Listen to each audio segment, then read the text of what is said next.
Bueno, hoy vamos a ver la anatomía del sistema circulatorio. El sistema cardiovascular se encarga del transporte de las sustancias de nutrición hacia los tejidos del organismo, el oxígeno, el dióxido de carbono, en fin, el contenido de la sangre y todo lo que está diluido en la sangre. Para esto cuenta con una bomba, que es el corazón, que va a bombear sangre hacia las arterias. Las arterias van a llegar a tejidos a donde se produce el intercambio gaseoso del dióxido de carbono, del oxígeno, de algunos solutos y de nutrientes. Luego, por capilares, estos capilares se transforman en venas, que son las que van a transportar la sangre hacia el corazón. Entonces acá podemos ver que hay diferentes componentes del sistema cardiocirculatorio.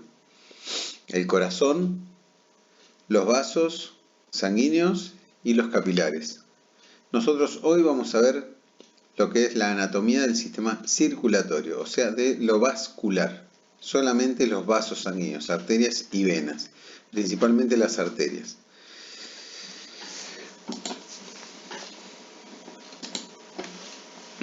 Fíjense, acá hay un esquema a donde vemos el corazón, que cuando veamos la anatomía vamos a ver que tiene las aurículas y los ventrículos divididos por tabiques interauricular, interventricular y comunicadas las aurículas con los ventrículos por las válvulas auriculoventriculares.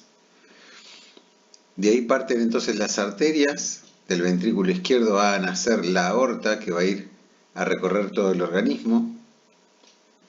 No es que la aorta va a recorrer el organismo, sino que es la arteria principal por donde va la sangre y luego se va a ir dividiendo en ramas y dar ramas colaterales que van a todo el organismo. Luego de los tejidos, las venas sistémicas, que se las llama las que van al tronco, cabeza, cuello y miembros, la sangre regresa hacia el corazón. Va a desembocar en la aurícula derecha por medio de las venas cavas, superior e inferior. La sangre pasa por la válvula auriculoventricular derecha o tricuspidea hacia el ventrículo derecho y la arteria pulmonar va a nacer del ventrículo derecho para ir a irrigar los pulmones. En los pulmones se produce el intercambio gaseoso con la adquisición de oxígeno y la eliminación del dióxido de carbono. Y por las venas pulmonares va a llegar a la aurícula izquierda, completando así el circuito mayor y menor. El mayor se lo llama al circuito sistémico, lo que parte del ventrículo izquierdo y recorre todo el cuerpo. Luego llega a la aurícula derecha.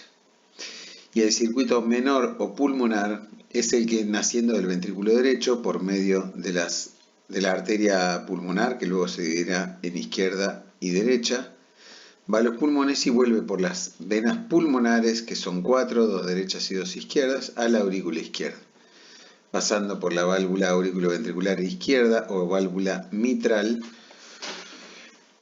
para luego completar finalmente el ventrículo izquierdo y aorta. Fíjense que tenemos un árbol arterial muy extenso que recorre todo el organismo. Como característica principal de las arterias, son como tubos o mangueras que van a permitir el transporte de la sangre. Estas arterias, si vemos en un corte transversal, vemos que tienen diferentes capas con diferentes tejidos. La capa más interna en contacto con la sangre va a ser la lámina túnica interna o endotelio y está formado por un epitelio plano simple.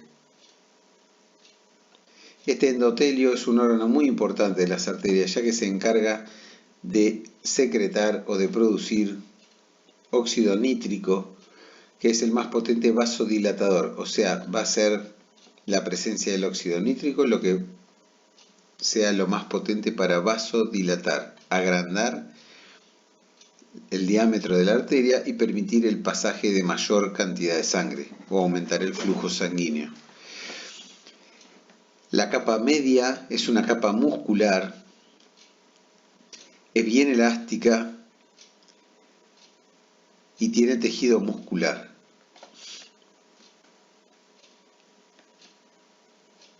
Y la túnica externa está formada por tejido conectivo y va a ser la encargada del sostén y adherencia hacia los tejidos vecinos. Adventicia, también se la llama la túnica externa.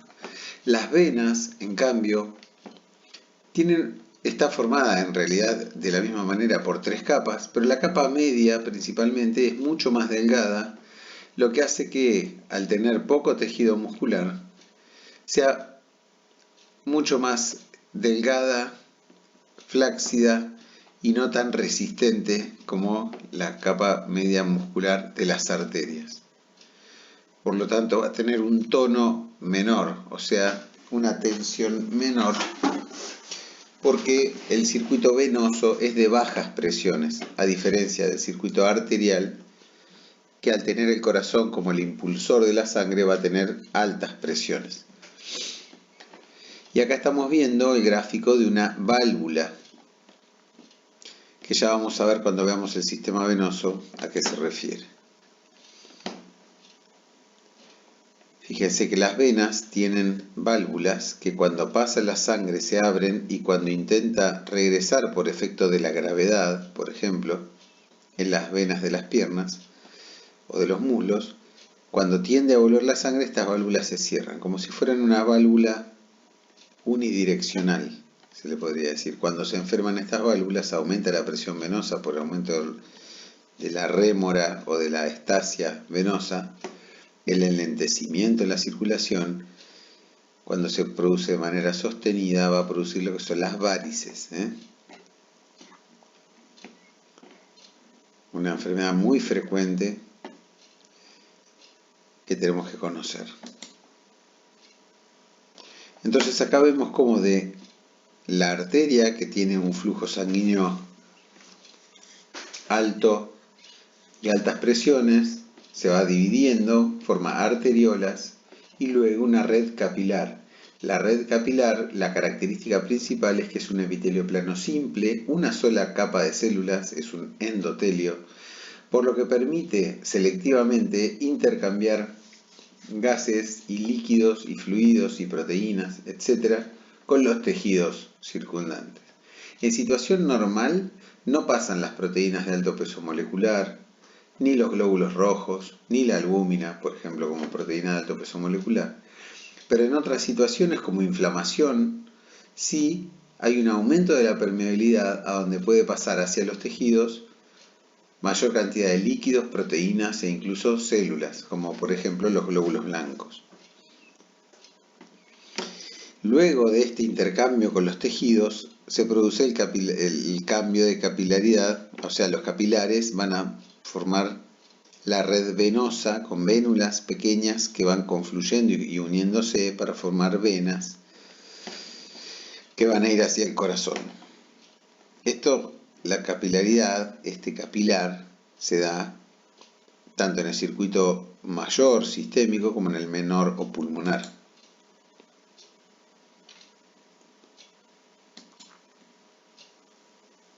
Y entonces acá vamos a ver cómo la presión del oxígeno en una arteria y en una vena es diferente dependiendo si los capilares son el capilar del tejido periférico o el capilar del tejido pulmonar. En el pulmón, la sangre adquiere oxígeno y elimina dióxido de carbono. En los tejidos periféricos es al revés, libera oxígeno y toma dióxido de carbono.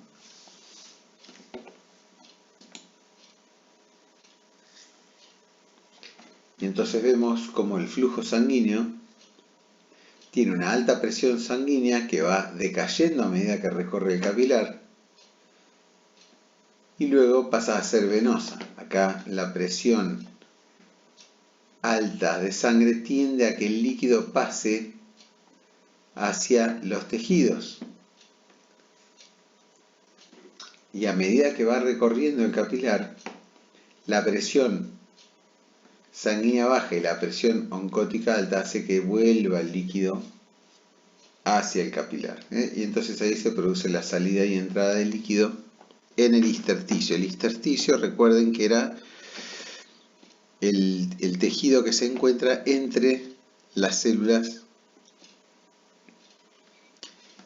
y que generalmente gran parte de este líquido va a pasar al capilar, pero gran parte también va a pasar a los tejidos linfáticos, que son vasos que llevan líquido intersticial, y ya veremos más adelante también.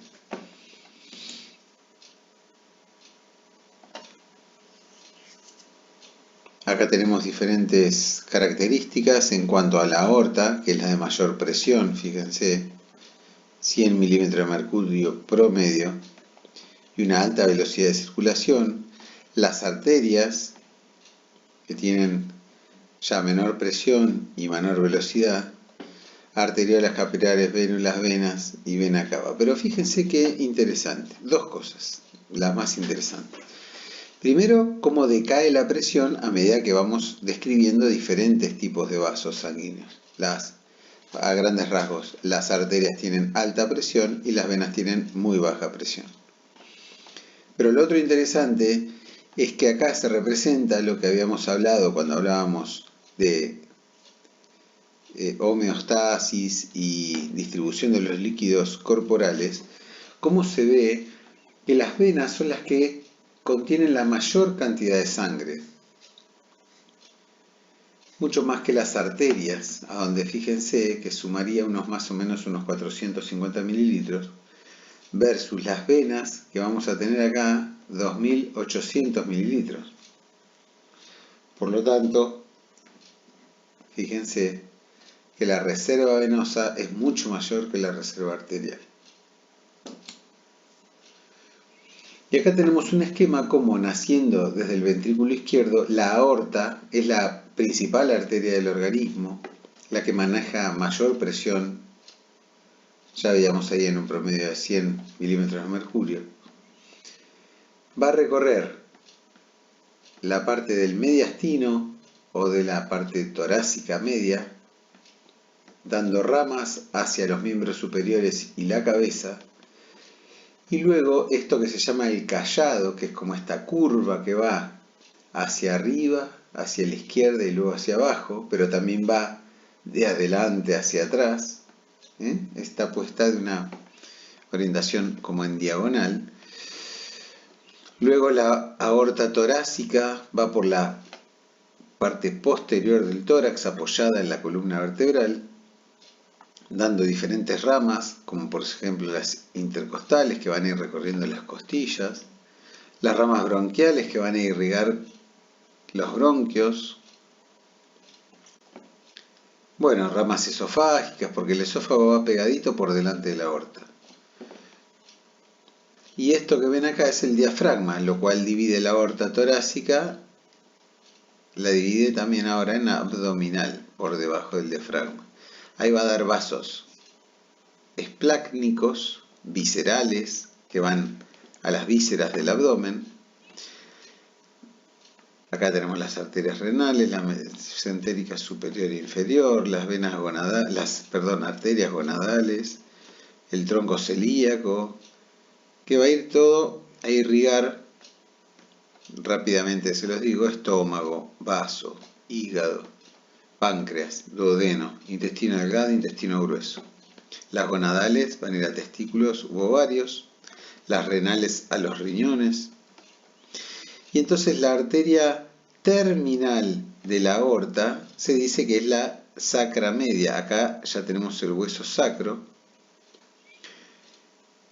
Y se va a dividir entonces en ilíaca primitiva derecha, arteria ilíaca primitiva o común izquierda, en el medio de la sacra media.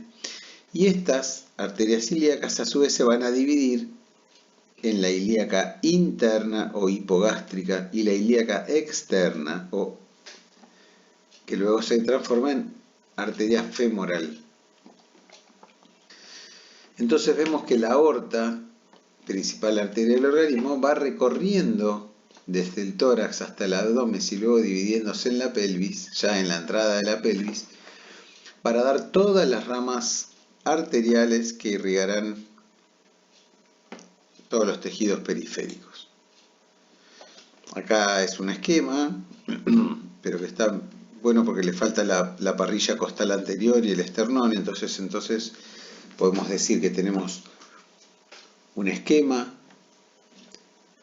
del tórax y el cuello con una vista anterior, a donde tenemos izquierda y derecha, a donde se ve el corazón y los grandes vasos, y los límites del tórax, que son la parrilla costal y los músculos intercostales, el diafragma hacia abajo, hacia posterior la columna vertebral, acá que está tapada, las escápulas y los músculos, que son los redondos, estos, redondo mayor y menor, supongo. Y acá tenemos la tráquea, la laringe, y ya describiendo específicamente tenemos ventrículo izquierdo y derecho, la aorta dando con su callado y dando sus ramas, la arteria pulmonar dividiéndose en izquierda y derecha que pasa por ahí detrás del callado. En el callado de la aorta vemos el tronco arterial brachiocefálico derecho. ¿Por qué tronco arterial? Porque es un tronco que va a transportar sangre arterial de alta presión. Brachiocefálico quiere decir que va a dar irrigación al brazo, y cefálico quiere decir cabeza. Brachio, brazo, cefálico, cabeza. En realidad no se va a llamar la arteria braquial, sino que se va a llamar la arteria subclavia, porque va a ir recorriendo por debajo de la clavícula, y luego veremos cómo se transforma en axilar, humeral, etc. Y del lado izquierdo va a dar otra rama, el tronco brachiocefálico izquierdo, o por separado puede dar la arteria carótida, que va a la cabeza, como al lado derecho también, y la arteria subclavia, que es la braquial izquierda, hacia la izquierda. Y luego se irá dando sus ramas. Pero también vimos acá como a la aurícula derecha le llega la vena cava inferior, que trae la sangre de parte del abdomen, de la pared abdominal y de los miembros inferiores, no de las vísceras. Las vísceras van a irrigarse por las arterias que dijimos viscerales, pero la parte venosa va a formar la vena porta, que llega al hígado, y el hígado sí desemboca en la vena cava inferior, Así que las vísceras abdominales, intestinales, van a drenar hacia el hígado, y el hígado a través de la vena cava inferior a la aurícula derecha. La vena cava superior, que va a recibir los troncos venosos, brachiocefálico izquierdo y derecho, donde van a venir la yugular, la subclavia, la yugular y la subclavia de la izquierda, y se van a reunir para formar la vena cava superior. Esto es un poco más esquemático, y vemos que está el corazón. Esta grasita, en realidad, por acá desciende la arteria coronaria descendente anterior, que divide el ventrículo izquierdo y el derecho. Acá vemos la arteria circunfleja, que divide aurícula derecha y ventrículo derecho. Y acá la vena cava superior, la aorta dando ya sus ramas, y los pulmones.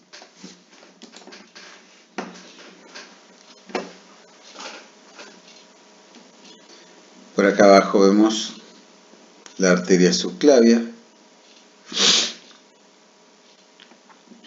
que va a tener esta dirección.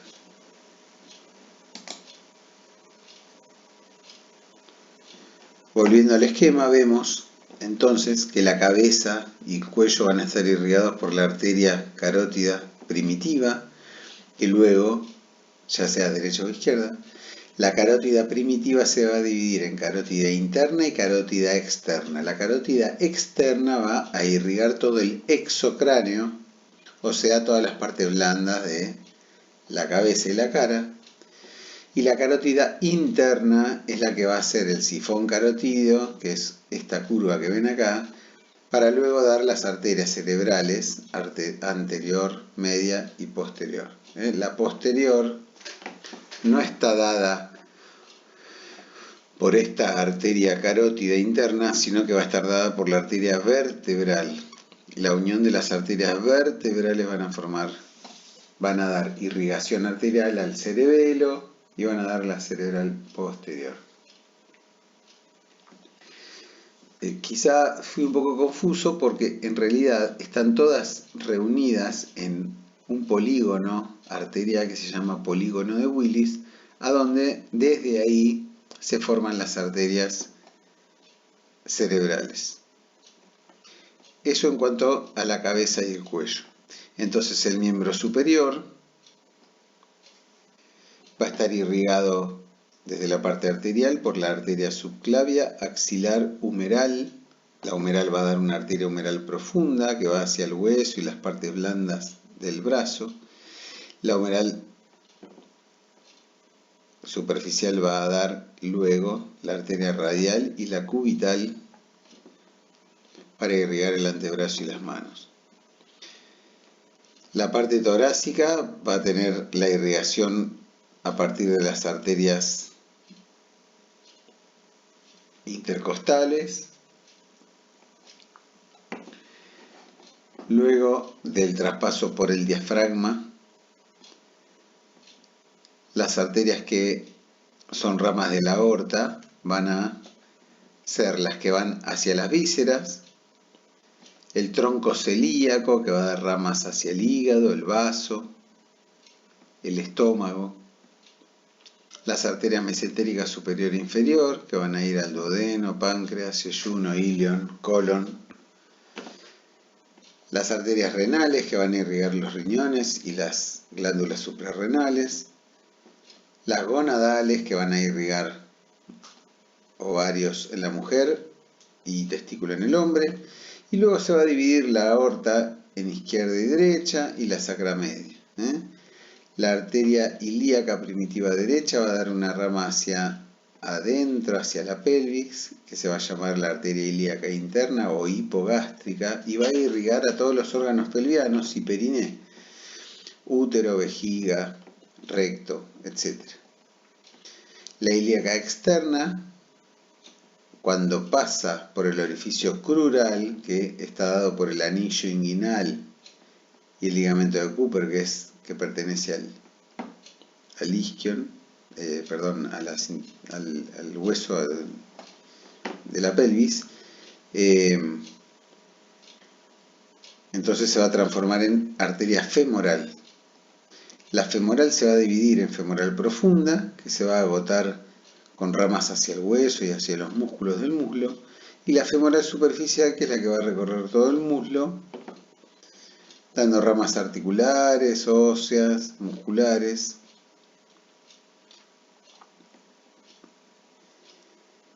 La circunfleja, que va a irrigar también la cabeza del fémur, se va a transformar cuando pasa por el agujero del tercer aductor, que es un accidente anatómico que mucho no importa.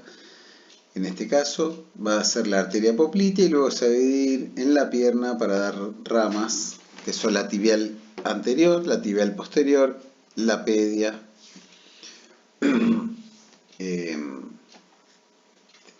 y peronea. Luego en el pie va a dar la arteria pedia, adelante la tibial anterior.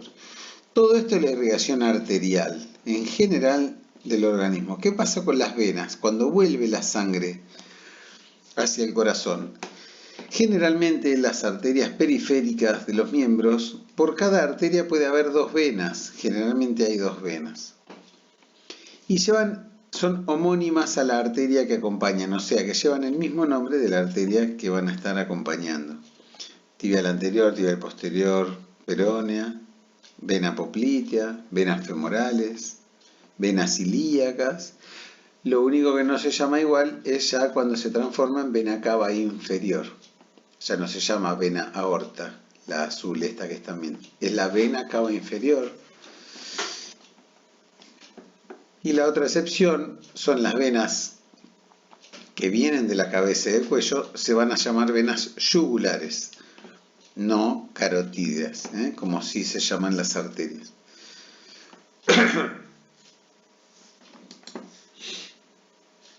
Fíjense también más esquemático. Fíjense todas las divisiones. Bueno, esto también es un poco resumido en las ramas de la aorta torácica.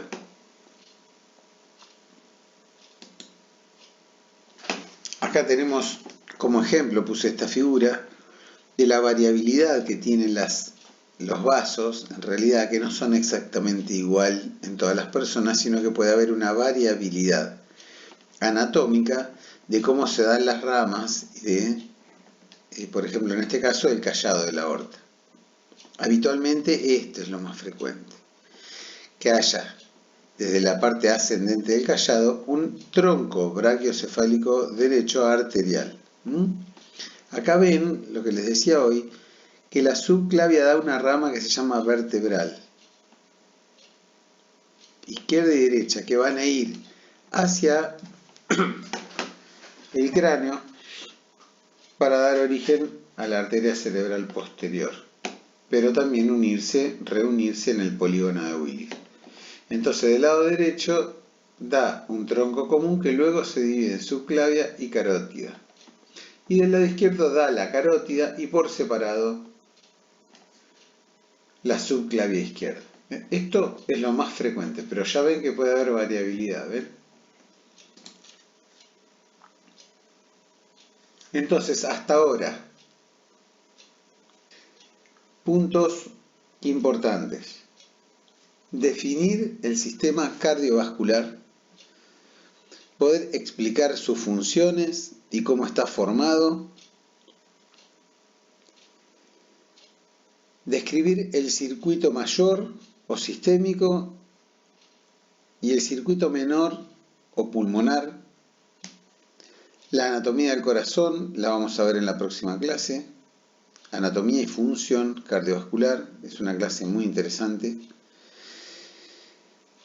Y describir anatómicamente todo el mapa arterial y venoso del organismo, que es lo que vamos a ver hoy a grandes rasgos y luego habrá que completar con la lectura.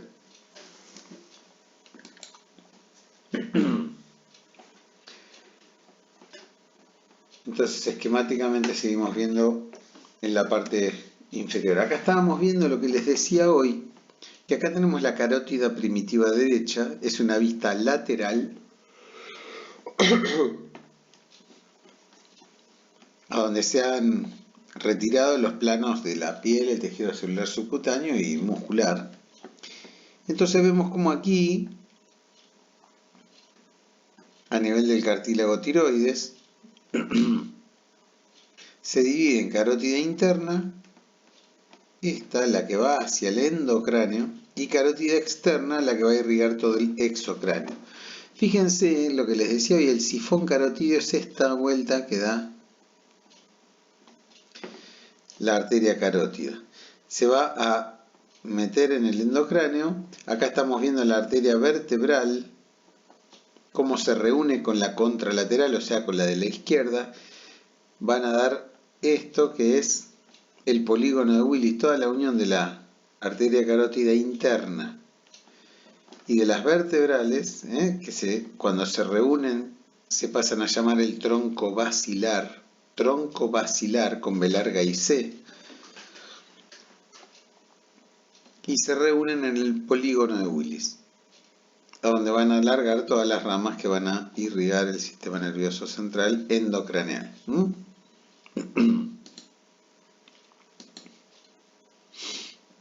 Fíjense que muchas veces necesitamos saber la anatomía para interpretar lo que nos describen, por ejemplo, en un paciente operado, y donde se hacen, por ejemplo, el bypass ante una obstrucción generalmente por aterosclerosis, por una obstrucción que no deja pasar el flujo de sangre, que va a provocar un déficit en la irrigación de los miembros inferiores, o de este miembro inferior derecho, como se le agrega una manguera, propiamente dicha, una prótesis, para que la sangre pase por ahí y se saltee esta obstrucción, pudiendo llegar la sangre a su destino, que son los tejidos del miembro inferior derecho. La arteria femoral se palpa en la ingle, con 2 o 3 dedos, de manera suave, con el paciente con extensión del muslo.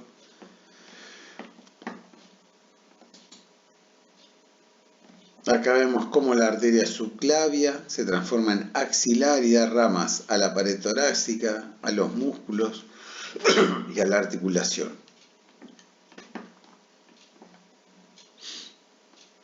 Y luego se va a transformar en la arteria humeral. Fíjense que estos vasos circunflejos sangran a veces en las fracturas del húmero. Y en las luxaciones, que quiere decir cuando se sale del lugar la cabeza del húmero, que estaba bien alojadita acá en la cavidad glenoidea del omóplato, cuando se sale del lugar muchas veces se lesionan, aparte por definición, los ligamentos, también se lesionan los vasos sanguíneos y pueden producir hematomas grandes. Acá vemos el esquema, cómo la humeral da la humeral profunda, la humeral superficial, que luego se va a dividir, y cómo las venas, bueno, estos son los arcos palmares que ya los hemos visto, cómo las venas regresan hacia el corazón, así como pasa en los miembros inferiores, con un sistema venoso superficial, que es el que estamos viendo en azul, un sistema venoso profundo que acompaña las mismas arterias y se llama de la misma manera que la arteria a la que acompaña, vena humeral, venas cubitales, radiales. Pero acá estamos viendo el sistema venoso superficial, que es a donde ustedes se van a cansar de colocar catéteres. Tenemos la vena cefálica, que es esta, la vena basílica, que es esta, que desemboca en la arteria, en la vena humeral, en la vena humeral. En cambio la cefálica desemboca en la vena subclavia y o axilar, depende, es un poco más variable.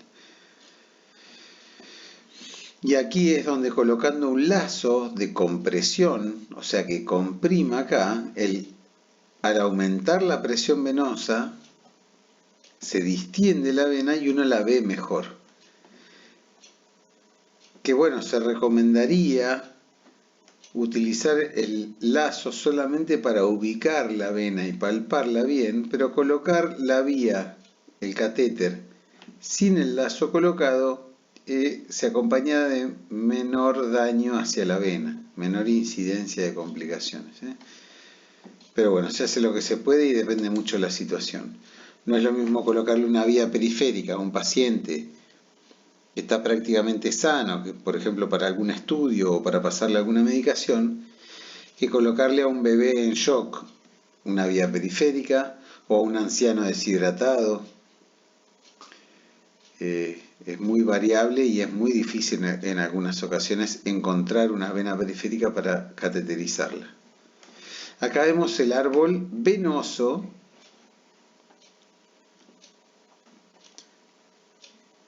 a donde tienen, fíjense, casi todas los mismos nombres que las arterias a las que pertenece.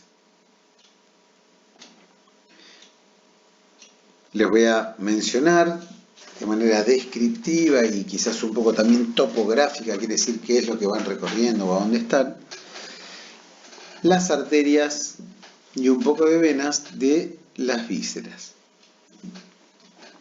Acá tenemos una vista anterior de la aorta abdominal con los órganos intraabdominales, como son el diafragma por arriba, el hígado, el lóbulo izquierdo solamente, el hígado tiene un lóbulo izquierdo y uno derecho, que acá no aparece, el estómago, el epiplón mayor, que es toda esta grasa que cuelga del estómago y que une o está relacionado con el estómago, su curvatura mayor, que es esta, con el colon transverso, que es lo que se adivina acá abajo de toda esta grasa.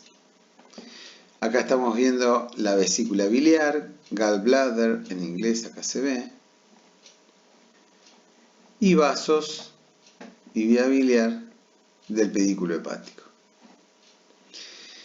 La aorta abdominal, acá las primeras ramas que da en el abdomen, este es el orificio para el pasaje de la aorta del tórax al abdomen a través del músculo diafragma, es el hiato aórtico, hiato quiere decir agujero, y está dando ramas, fíjense, diafragmáticas. Luego va a dar el tronco celíaco, celíaco con C, celíaco.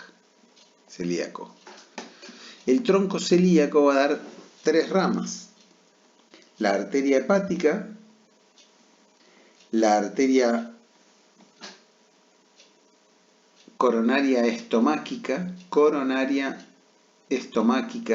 va al estómago, y la arteria esplénica, que va a irrigar, aparte de irrigar en su camino a darle ramas al páncreas, va a irrigar el vaso sanguíneo, con B larga y Z, el vaso. Acá estamos viendo el páncreas también. Estas 3 ramas, bueno, con lo que vimos ya podemos suponer que la arteria hepática va a irrigar el hígado principalmente, pero va a dar ramas para la vesícula biliar, va a dar la arteria pilórica, la gastroduodenal, que todas estas son arterias importantísimas porque van a irrigar el estómago, duodeno, páncreas.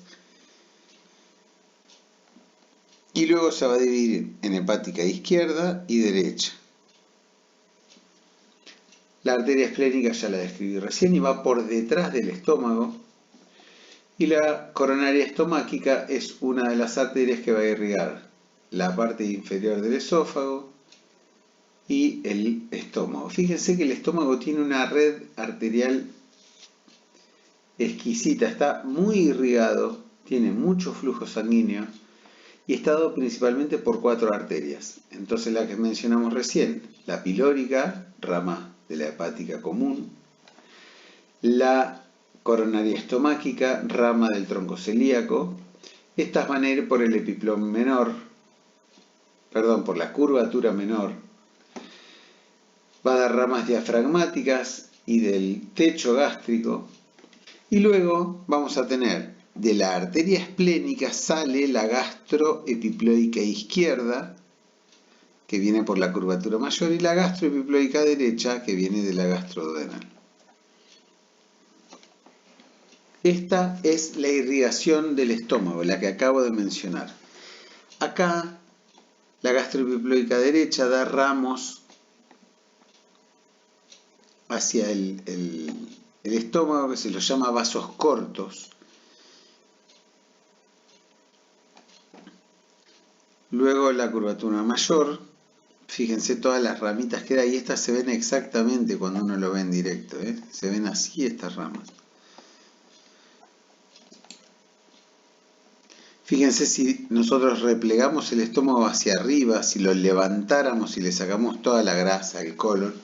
Bueno, acá lo que busca esta imagen es, aparte de seguir graficando todo cómo está irrigado el estómago, es mostrar la arteria esplénica, que fíjense cómo viborotea acá y da la gastroepiploica izquierda. Y en el camino da todas estas ramas hacia el páncreas. La arteria va pegada al páncreas. Acá se pretende dibujar separadas, pero va en íntima relación al páncreas. De hecho, muchas veces cuando hay que sacar el páncreas, al estar tan pegadas, como se lesiona generalmente la arteria esplénica o la vena esplénica, entonces también hay que sacar el vaso porque queda alterada la irrigación del vaso, y por lo tanto se saca en bloque. Esplenopancreatectomía distal. Quiere decir que el vaso espleno, que viene del inglés spleen, espleno, es relativo al vaso, esplenopancreatectomía distal.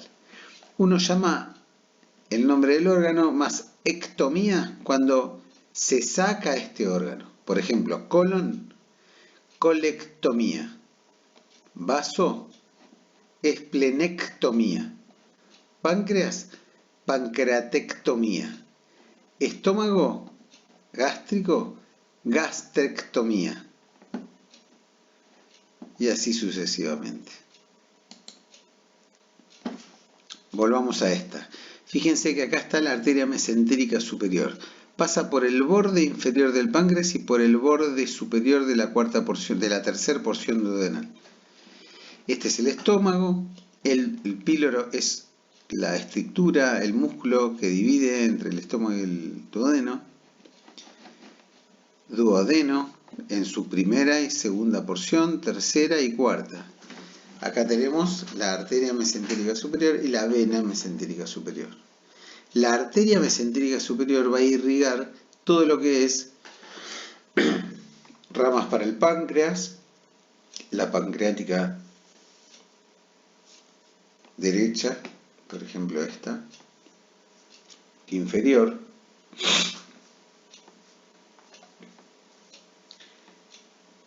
todas estas ramas van a ir al intestino delgado y luego el tronco iliobiseco apendículo cólico es la arteria que va a irrigar el ciego, el apéndice, la parte terminal del intestino delgado y el colon derecho. Acá estamos viendo la arteria mesentérica superior que les acabo de mencionar, cómo va a dar ramas para el ilion, el ciego, el colon y el colon transverso, colon ascendente y transverso. Es un montón de datos que luego vamos a ir aprendiendo. Un poco yo mencionándoles todo, van familiarizándose también con lo que es el abdomen o los órganos intraabdominales. Acá vemos más de lo mismo, más de lo mismo.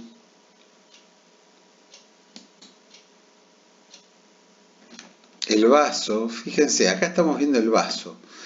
Lo que me interesa de esta imagen es que nosotros vamos a llamar de dos maneras diferentes las arterias que llegan y las venas que se retiran, se llama pedículo. Entonces es los vasos que llegan y se van, a veces también están los nervios, pero habla de vasos. A diferencia del ilio, H-I-L-I-O, acá lo ven, el ilio es la parte del órgano a donde llegan y se van arterias, venas y nervios. La parte principal. Entonces, pedículo es la arteria y vena que irrigan el órgano, e ilio es el lugar del órgano a donde llegan y se van las arterias. ¿Sí? De nuevo entonces la imagen. Acá vemos, aparece ya esto verde, que sería la vía biliar. Nosotros sabemos que el hígado forma bilis, que es como un detergente verdoso, por eso se la dibuja verde, pero en realidad no es tan verde viéndolos así, es del color rosado. Pero bueno, para diferenciarlo, la bilis sale por el colédoco, que es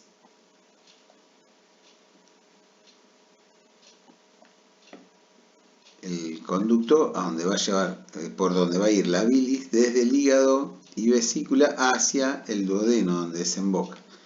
Tenemos el conducto hepático común, que cuando desemboca la vesícula en él se pasa a llamar el colédoco. Acá vemos cómo el conocimiento anatómico nos permite, por ejemplo, detener la hemorragia de un hígado lastimado, ya sea por una herida de arma de fuego, por un traumatismo, y que al sangrar intensamente uno necesita que cortarle la circulación al hígado, por lo tanto se hace la maniobra de Pringle, como ven acá, y con una pinza se tapa, se cierra, se colapsa la arteria hepática, la vía biliar y la vena porta, que es la que está yendo ahí hacia el hígado.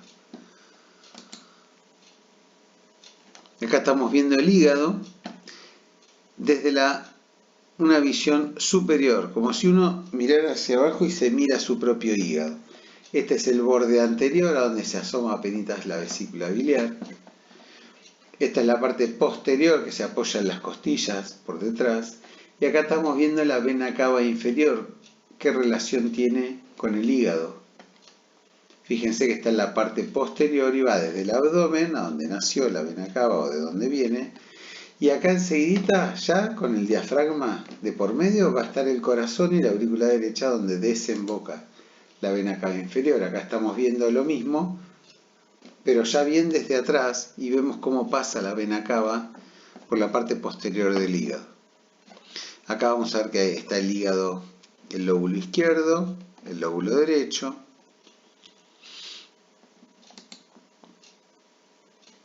Esta es lo que les decía hoy, que la arteria hepática común da la arteria gastroduodenal y se pasa a llamar hepática propia, que va a dar la arteria hepática izquierda y derecha. Y la gastroduodenal puede venir la arteria cística también, que no importa. Acá vemos el pedículo hepático, que va a desembocar, a relacionarse con el ilio hepático, ¿sí? Dos cosas diferentes. El pedículo hepático es la arteria hepática, la vena porta y la vía biliar. Esas tres cosas son el pedículo hepático. Bueno, acá vemos que la división de la arteria muchas veces da la división funcional de un órgano, y por la división de la arteria también se lo divide en 8 segmentos al hígado. Bueno, ramas abdominales de la arteria hepática, que nos da entonces la gastroduodenal, que va a ir, fíjense, gastroduodenal, ¿qué quiere decir? Gástrico y duodeno, ramas al estómago y al duodeno, además del páncreas.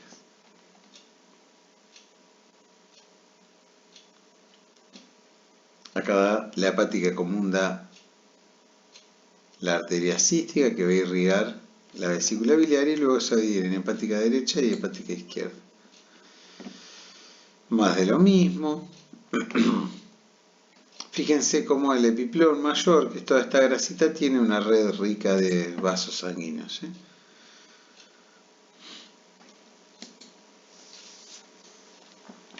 Acá vemos cómo nace de la aorta la arteria mesentérica superior. Recuerden que acá arriba está el páncreas y abajo el duodeno, y por ahí entre medio emerge la arteria mesentérica superior, que va a dar entonces la cólica media va al colon transverso, que va a estar acá. La cólica derecha para el colon derecho. Y luego da ramas yeyunales e ileales. Estas son yeyunales, y luego acá las ileales. Todas estas son ramas que van a recorrer el intestino delgado. Y esta se la va a llamar tronco biseco. Bi es de 2, seco es las arterias secales, secal anterior y secal posterior. Apendículo, que va la arteria apendicular. Cólica, que da la cólica derecha. Tronco biseco, apendículo cólico, que va a irrigar lo que queda del colon derecho y la parte final del ilion. Esta es una vista lateral de la aorta, dando la arteria mesentérica superior. Fíjense que queda el duodeno abajo. Y este dibujo está hecho a propósito para demarcar que en algunas personas que esta arteria sale muy para abajo, comprime el duodeno y puede producir un cuadro agudo, brusco, que uno necesita operar, que nosotros tenemos operado este año un caso y lo estamos presentando en el Congreso, porque es extremadamente poco frecuente esto que pasa, que es el síndrome de la arteria mesentérica superior. Bueno, un dato de color nada más. Acá vemos la parte venosa, fíjense. Siempre que piensen en venas, piensen en sentido opuesto a la arteria. La arteria uno sabe que es sangre que sale del corazón y va hacia los tejidos, pero en este caso las venas uno debería empezar a describirlas a partir de los tejidos hacia el corazón. Muchas veces igual hacemos al revés, entonces por ejemplo al revés yo le digo vena cava superior, que recibe del tronco venoso brachiocefálico izquierdo y brachiocefálico derecho, el cual se forma a su vez por la confluencia de la vena yugular derecha y la vena subclavia derecha, y bueno, y así sigue describiendo todo. Pero a la vez, las arterias intercostales, ¿se acuerdan que decíamos? Bueno, acá tenemos las venas intercostales que confluyen en las venas ácigos. Las venas ácigos reúnen la sangre de todas las venas intercostales, y van a desembocar en la vena cava del lado derecho y la vena subclavia del lado izquierdo, o en el tronco venoso brachiocefálico izquierdo. Esta vena cava superior termina en la aurícula derecha. La vena cava inferior, que también termina en la aurícula derecha, va a recibir entonces la sangre de las venas renales, las venas suprahepáticas, que vienen por la cara superior del hígado, y ahí está cuál es la irrigación venosa del hígado. La sangre carbo-oxigenada que viene del hígado va a desembocar por las suprahepáticas en la vena cava inferior.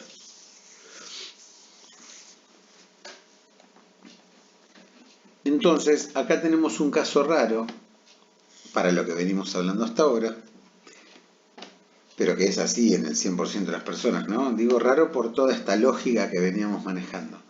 Hay una vena, la vena porta, que se forma por la confluencia de la vena esplénica, la vena mesentérica superior y la vena mesentérica inferior. Vena esplénica con vena mesentérica inferior se reúne con la vena mesentérica superior y forma la vena porta, que va a traer la sangre de todos estos órganos del intestino para formar la vena porta. Pero la vena porta ¿no debería desembocar en una vena más grande y luego en la aurícula derecha? No, desemboca en el hígado.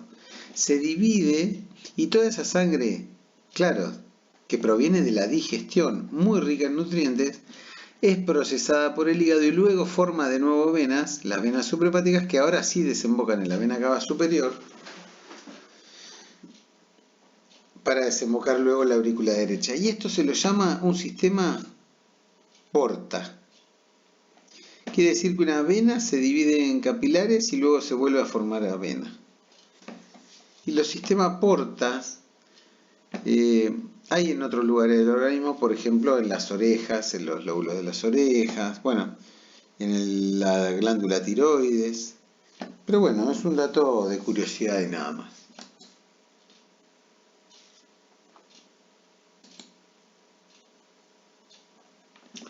Entonces la arteria mesentérica inferior, si yo les tuviera que resumir, va a irrigar parte del estómago, el duodeno del páncreas, todo el yeyuno ilion y el colon derecho. Esa es la respuesta a la pregunta. ¿Quién va a irrigar el colon, parte del colon transverso, el izquierdo y el recto superior? La arteria mesentérica inferior. Por lo tanto va a dar una rama cólica izquierda, arterias sigmoideas, porque van al sigmoide, que es una parte del colon, y el recto, que es la última parte del intestino grueso. Acá vemos el colon derecho, colon transverso, colon descendente o izquierdo. Ahí vemos cómo están dispuestas por debajo del intestino y abriendo la grasita como se ven. Y acá vemos entonces la parte arterial y venosa de la pelvis. Acá tenemos los órganos pelvianos en la mujer, que están irrigados, recuerdan, por la hipogástrica o ilíaca interna. Acá vemos un corte sagital justo por el medio, quiere decir sagital, a donde se ve el hemicuerpo derecho, el esqueleto óseo de la columna, el pubis, y entonces de adelante hacia atrás siempre vamos a recordar que está la vejiga, la uretra, que es el conducto que mide entre 2 y 4 centímetros en la mujer, para eliminar la orina. En un plano medio tenemos el útero, el cuello uterino y la vagina y vulva, los labios mayores y menores. Y hacia posterior, el recto y el ano. Todos estos órganos están irrigados por la arteria hipogástrica. Acá se ve el ovario derecho, la trompa de falopio derecho. Nunca confundir con las trompas de Eustaquio, que son unos conductos que airean el oído. Lo tenemos en la cabeza, que desembocan en la faringe, las trompas de Eustaquio. Bueno, más de lo mismo. Acá se ve la ilíaca externa y la ilíaca interna. Ven cómo dan ramas. Arteria rectal media, arteria vesical, o sea, de la vejiga, de la vaginal, etc. Esto es un estudio, una angiotomografía donde miren qué bien que se ve todo. Las arterias, las ilíacas, las renales con los riñones ahí, las vértebras, bueno, etcétera, etcétera.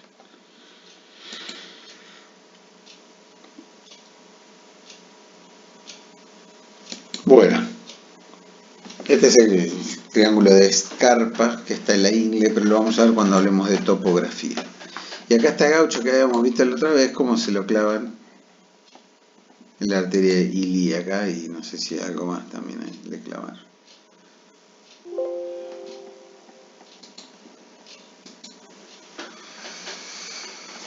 Bueno, esto es un grafiquito que muestra cómo se mete un catéter, se llega hasta la aorta, se inyecta material de contraste y se toman imágenes para ver una arteriografía, una coronariografía para ver las arterias coronarias del corazón, o las arterias cerebrales, o las de los miembros superiores, o más abajo, las arterias de los miembros inferiores. A donde tenemos que tomarnos el pulso radial, que ya lo estuvimos hablando, el pulso pedio, el pulso carotidio, etc.